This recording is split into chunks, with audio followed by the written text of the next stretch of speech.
Durante años, el Circo Gran Romano recorrió los pueblos de España con su espectáculo de fieras. Entre luces desgastadas y carpas remendadas, dos figuras robaban la atención del público. Ragnar, un león africano de melena oscura y mirada resignada, y Kan, un tigre de Bengala con cicatrices en el lomo y un rugido que aún estremecía. Eran la atracción principal.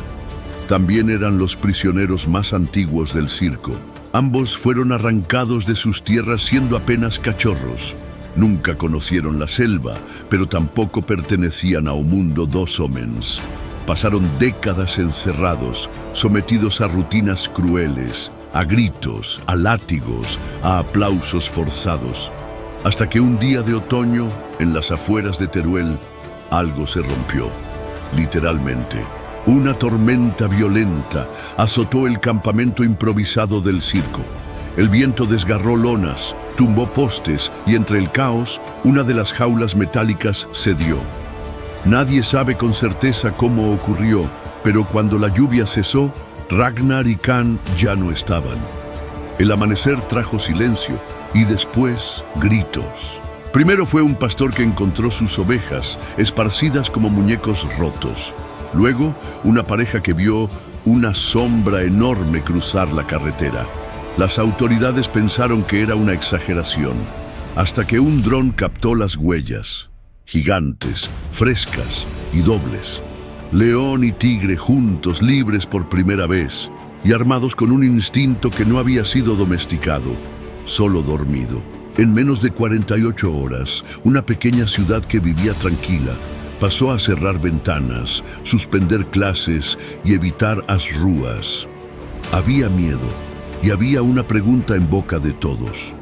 ¿Qué ocurre cuando dos depredadores que nunca debieron ser enjaulados caminan sueltos por calles humanas? La noche del escape comenzó como cualquier otra. El Circo Gran Romano se preparaba para desmontar tras su última función en un descampado a las afueras de Alcañiz. Algunos niños aún correteaban cerca de las caravanas y los operarios, cansados, fumaban a la sombra de un remolque. Nadie imaginaba que algo estaba a punto de quebrarse, algo más allá de una simple reja. A las 2:17 de la madrugada, una ráfaga de viento sacudió la estructura oxidada de las jaulas. La lona principal voló por los aires como una vela rota. Un árbol seco cayó sobre la cerca perimetral y uno de los postes de seguridad, mal ajustado, se soltó de su base. Fue entonces cuando la jaula de Ragnar vibró. El viejo león se incorporó lentamente. A su lado, Kan olfateó el aire. La puerta colgaba torcida, abierta. Nadie los vio salir.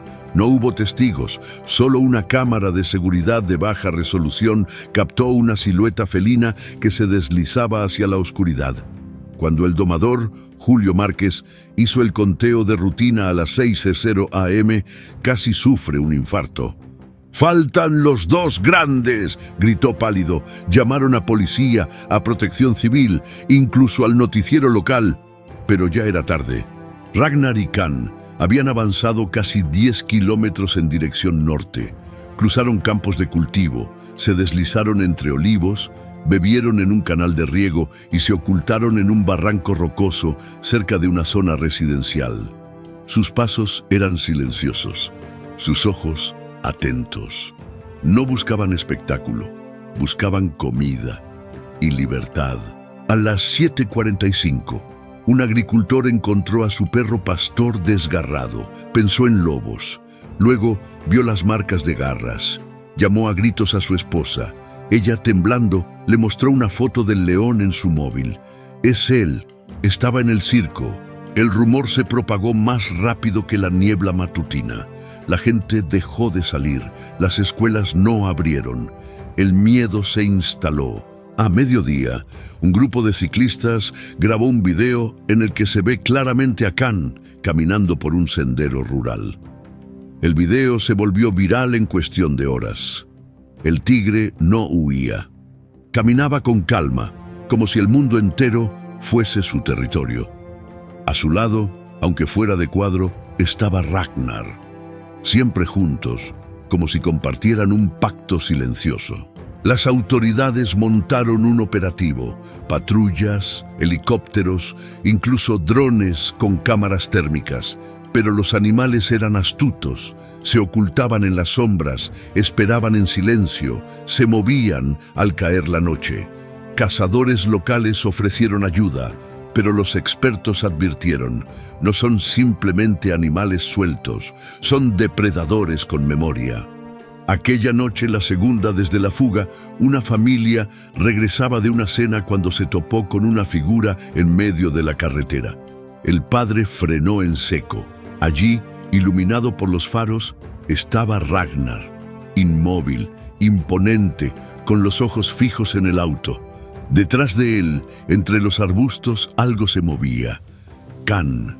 No atacaron, simplemente observaron. Luego, sin prisa, se internaron en el bosque, como fantasmas de otro mundo. La familia, en shock, apenas logró hablar al llegar a casa. La madre solo dijo una frase. No eran fieras, eran reyes, perdidos, despiertos. En los días siguientes, el país entero habló del suceso, pero en Alcañiz, las calles seguían vacías al anochecer, porque cuando un león y un tigre caminan libres bajo la luna, incluso las ciudades más modernas recuerdan un miedo ancestral, el de ser presas otra vez. El tercer día desde la fuga amaneció con un silencio inusual. En la zona rural de Valmuel, un pueblo agrícola a pocos kilómetros de Alcañiz, ni los gallos cantaron. Los animales de corral estaban inquietos, como si percibieran algo que los humanos aún no comprendían.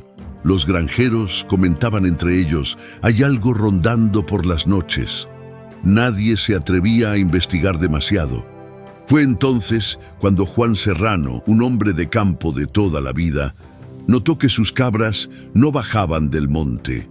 Subió con su perro, armado con un bastón y una linterna. Lo que encontró entre los matorrales lo dejó paralizado. 3 cabras estaban muertas, una de ellas con el cuello quebrado de un solo golpe. Las huellas alrededor no mentían. Eran de felinos grandes, muy grandes. Juan retrocedió en silencio, con la garganta seca. No dijo una palabra hasta llegar a su casa, donde llamó al alcalde del pueblo. En cuestión de horas, llegaron agentes del Seprona con rifles tranquilizantes e instructores de fauna silvestre. Pero los animales ya no estaban allí. Solo quedaban las marcas y el olor persistente del miedo. Esa misma noche algo peor ocurrió. En una finca cercana, una mujer de 72 años, Carmen Álvarez, escuchó ruidos en el gallinero. Pensando que eran zorros, salió con una linterna. No alcanzó a dar 5 pasos cuando vio 2 ojos brillando en la oscuridad. Luego, un rugido grave que sacudió el aire como una onda invisible. Carmen retrocedió corriendo y se encerró en casa. Desde la ventana, observó cómo un animal enorme saltaba el muro de piedra. No lo identificó con claridad, pero juró que tenía rayas. El gallinero quedó destruido. Al amanecer, los vecinos encontraron los restos de varias aves y la cerca hecha pedazos. El terror ya no era rumor, era real. Las noticias explotaron en los medios nacionales.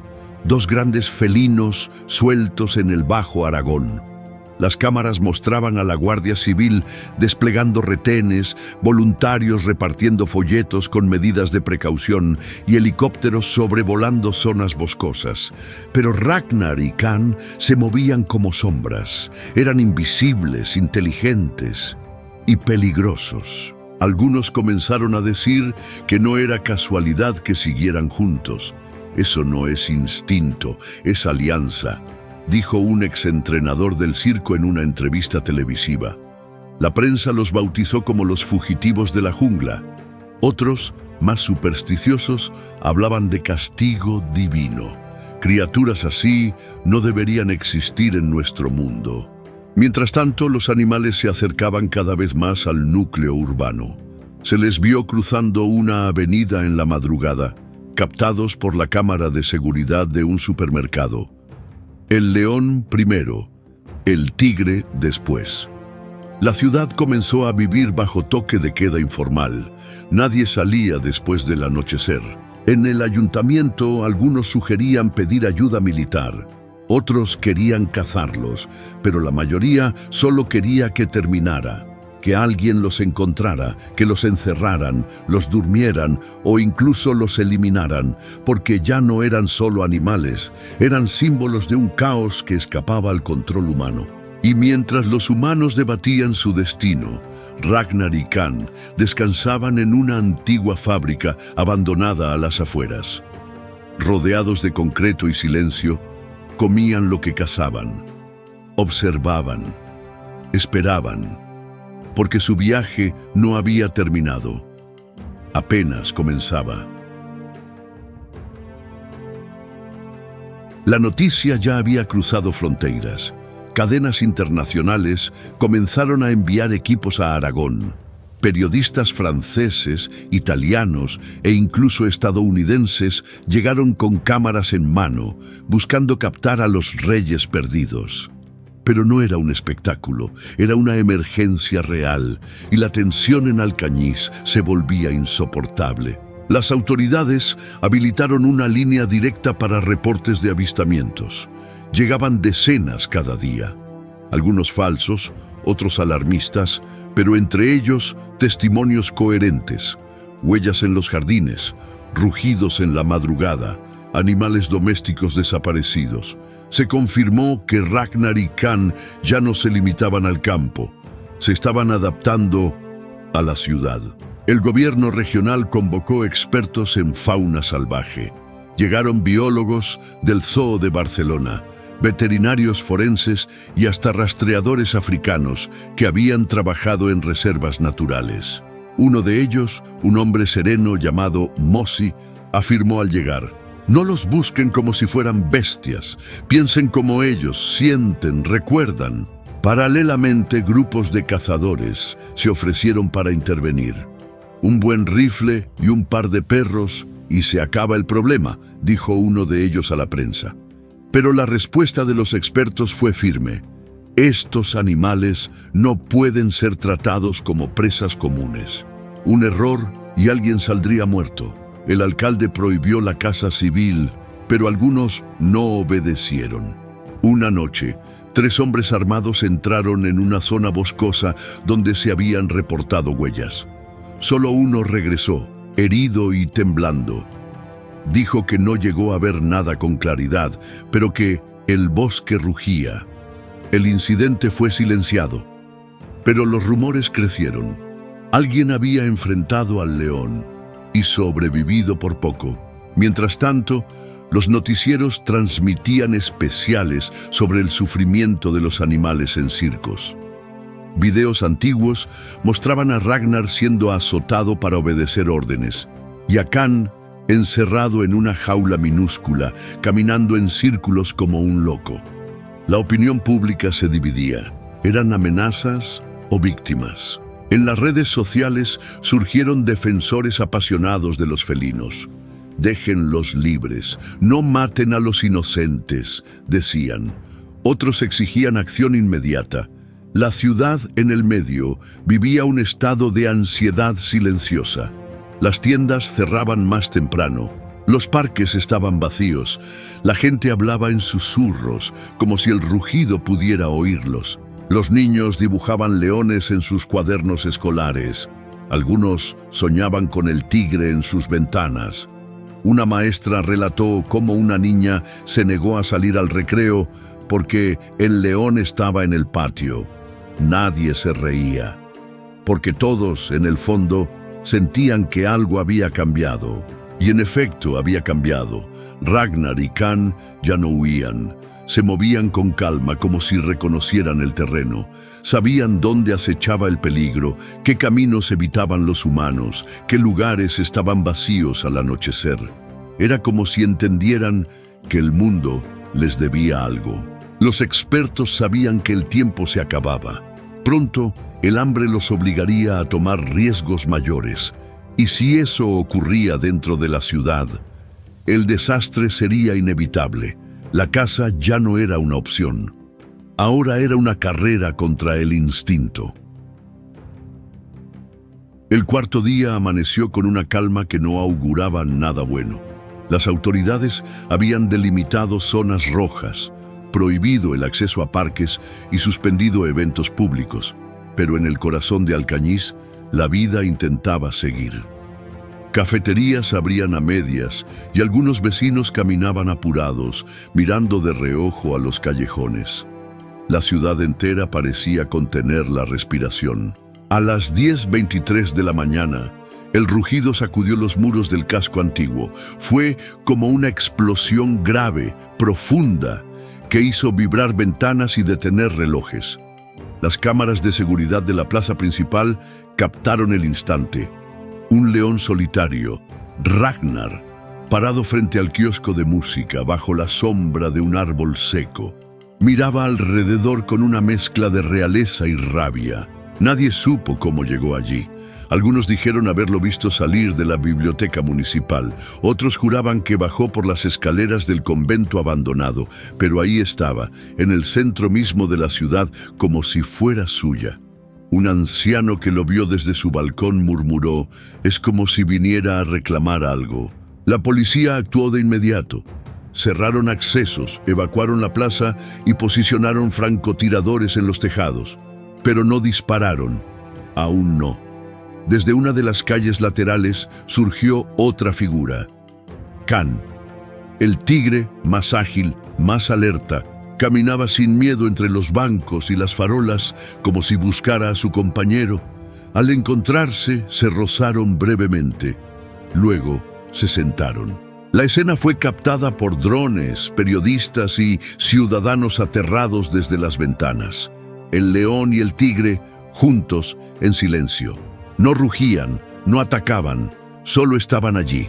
La imagen recorrió el mundo. Algunos la llamaron la protesta silenciosa de las bestias.